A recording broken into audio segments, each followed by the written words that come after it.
I'm Dr. Lindsay Coble. Dr. Noel Crosby, Today on our YouTube episode, we're going to talk about being involved in your number state organization. Oh, yeah, part two, episode two. We're going to talk episode. about being involved in your state organization. Noelle has been a trailblazer with the Florida Academy, so we're going to let her kick it off of her involvement there. And Indiana has just taken off, so we'll get to that second. Yes. To me, I think that was like one of the most important things I did in my professional career. I got involved with FLASHA, which was the Florida Language, Speech, and Hearing Association, Mm-hmm. before there was a Florida Audiology Association. But I wasn't really my home because most of the people were speech Mm. pathologists. That's And what we found in Indiana too. right, Same yes. concept.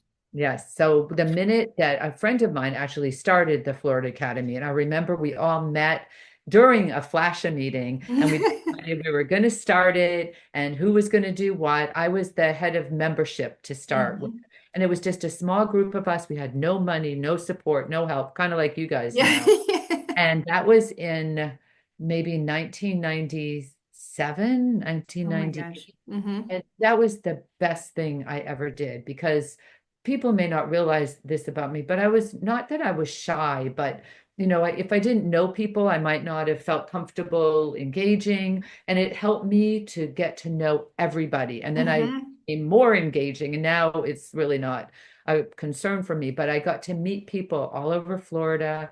I got to be part of something that really made a difference for audiology in Florida. And I've seen it grow. And now we are so fortunate to have an executive director who we for quite a few years. So I was the membership chair, and then I moved to the president-elect, and then I was president in 2000, and then again in 2010 and then again this year. So I said, the first time I had something to prove, I wanted to, be something in the world of audiology, Hmm. make my voice known.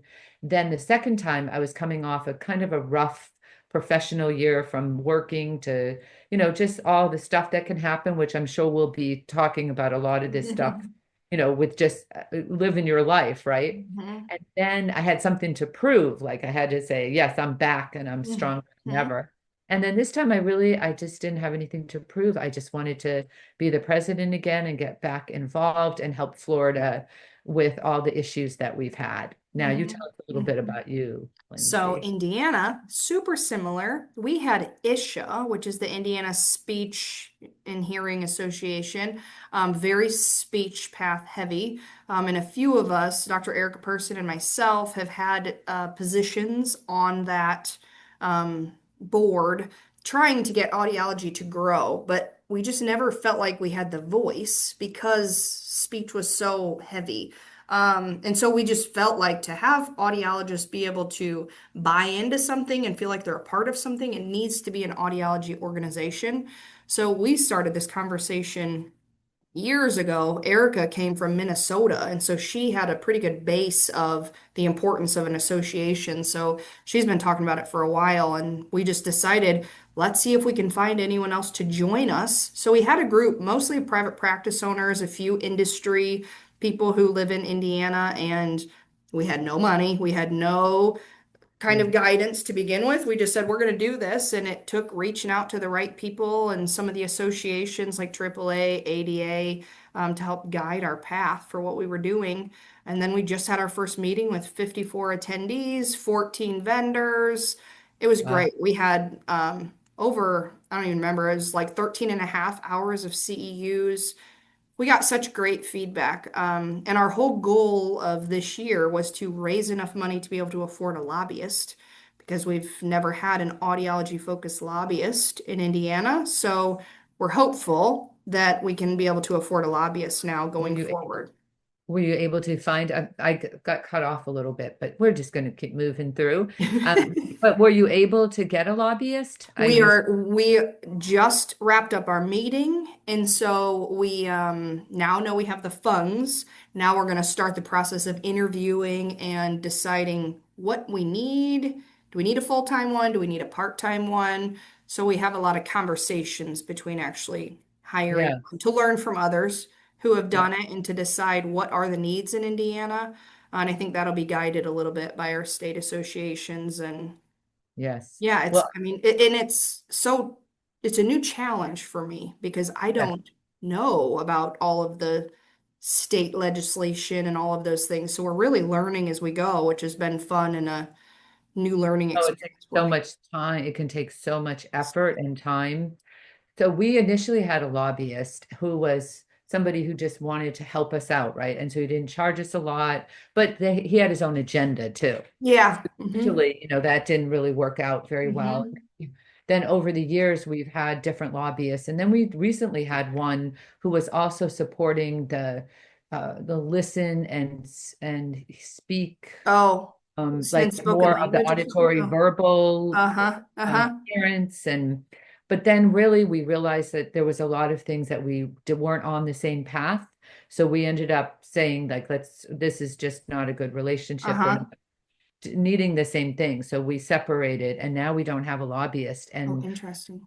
when we've looked for one, they are just so expensive. Yeah, And yeah. we and I hope that you don't find this in Indiana, but for as many audiologists that are in Florida, we just don't have the membership that we need Mm, to mm-hmm. have. And I don't understand why people don't join and support their state association. So that's always a constant Yeah, challenge.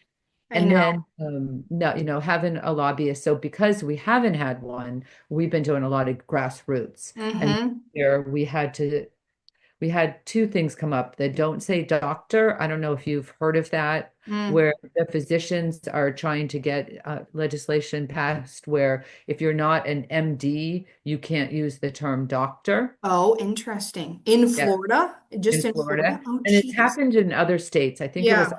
also in Georgia Mm. that it actually passed, I think. Oh, wow. So we'll have to maybe bring a Georgia person on to make Yeah. sure that. Mm-hmm. And then the other thing was our mail order laws. Like our mail order laws are Mm-hmm. very antiquated. We can't even mail a hearing aid to a patient. I mean, they're Mm-hmm. definitely antiquated. But one of the mail order companies came in behind our back. This is the second time it's happened. And they tried to change our laws without even asking us. Mm-hmm. They just decided they wanted them changed. And so when we got wind of it, we we said we're not against it, but you don't do it behind our back, and you don't do it without asking us if we approve of the things that you're Yeah. trying to do. So there was a lot of adversity about that and a lot of opposition. So some of the other hearing aid companies, sent their lobbyists in. Mm-hmm.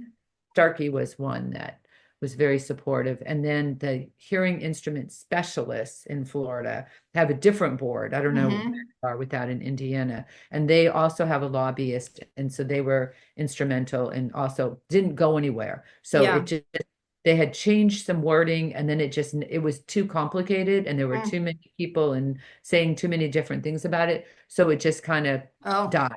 fizzled So out. neither one of those Interesting. things went through this year. Oh, But interesting. next year, I know that it's going to come up again, but Mm-hmm. we'll be ready when Mm-hmm. we want to Did be, you have a find, voice at the did your table. membership numbers go up when all these conversations were going on? Did people Well, you find the would importance of expect, joining? yes, you would expect that to happen, but not necessarily. Interesting. I started just a Florida page a few years ago. Mm-hmm. It's not necessarily people that are members of Florida. Mm-hmm. Yeah, we have one of But those in I Indiana. like to, educate. I want people to know things about Florida audiology, but even all of them are not members. Mm-hmm. Mm-hmm. Yeah. Well, Yeah, maybe one of our special guests will be someone who feels like they're really great at drumming up membership on a state organization. I love I feel like that. in Indiana, we have the excitement right now. We had really Yeah, great content at our first event, but keeping people engaged, you've been at this since the 90s. And so yes, keeping people engaged to pay that annual membership fee and to find value in the conference, yeah, you're in it for the long haul. And so, yeah. yeah, that's hard to do. Oh, and I'll put a plug in for that while we're talking before we wrap this up. Our next meeting is going to be July 30th through August 1st. And it's a vibe, peace, love, and hearing care. So it's a 60s theme. We are going to have a costume contests. Come dressed as in the 60s, and we're also going to have some fun games like hula hooping and some other fun surprise games that we'll have at the meeting. So we really want it to be a lot of fun as well as giving you a lot of educational content. We always have a great program, and that's going to be that again. So you don't have to be a Florida audiologist to come.